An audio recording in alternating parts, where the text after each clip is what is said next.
A single machine component fails in a remote corner of the floor. The incident is contained to one physical coordinate. The objective is to restore that specific local output. Yet, within 60 seconds, every belt on the production line stops moving. The mechanical failure is isolated. The operational collapse is total. The factory floor is engineered for high-speed, automated precision. The individual machines are functioning within their local parameters. But the enterprise is paralyzed by a single, contained data point. A team of engineers arrives to replace the broken hardware.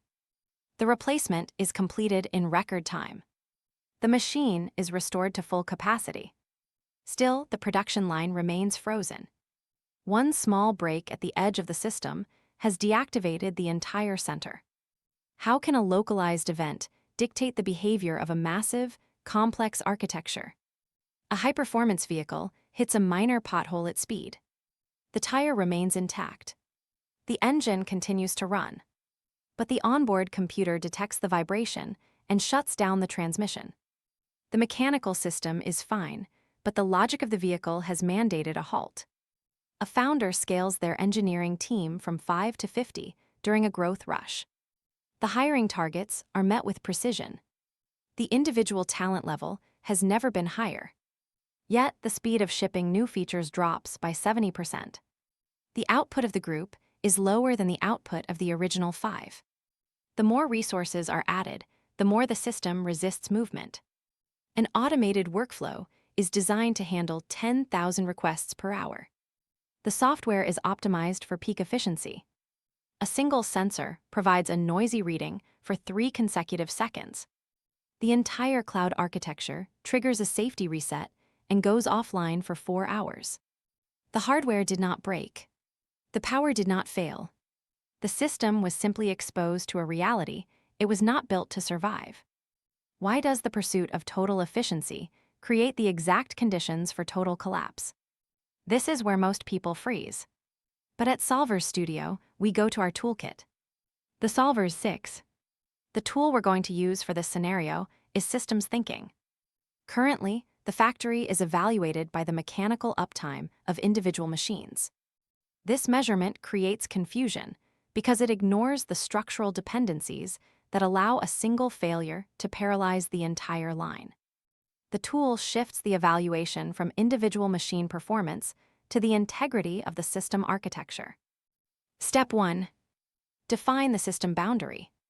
The original assumption was that the factory floor is a single, unified system. By establishing mechanical boundaries between segments, it becomes visible that segment A and segment B are separate functional units. This observation reveals that the lack of isolation, not the machine failure itself, is the source of the total shutdown. Step 2. Identify system leverage points. The system was previously measured by how quickly a machine could be repaired. Now, we measure the effectiveness of the transfer protocols between segments. After the measurement changes, the focus moves to introducing buffer capacity and mechanical choke points that prevent failure propagation. Step 3. Mandate system recalibration with new rules. Previous decisions prioritized immediate repair attempts while the whole line remained active. The new decision, logic, mandates immediate segment isolation. Decisions become easier because the criteria move from maintaining total uptime to protecting the stability of the remaining system. Define the system boundary. Identify leverage points. Mandate new rules. Now let's apply the same process somewhere else. A professional fails to contain a mistake early in a project, allowing a small oversight to become a total operational constraint. By applying the tool, they define project milestones as system boundaries and insert a mandatory review gate as a leverage point. The target moves from ignoring the error to a mandatory contained fix before proceeding. The project system is re-engineered to ensure a single oversight cannot cascade into a total collapse. The structural error is corrected.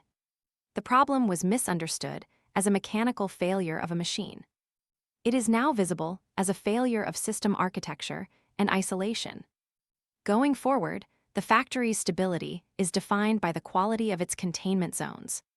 The contradiction disappears.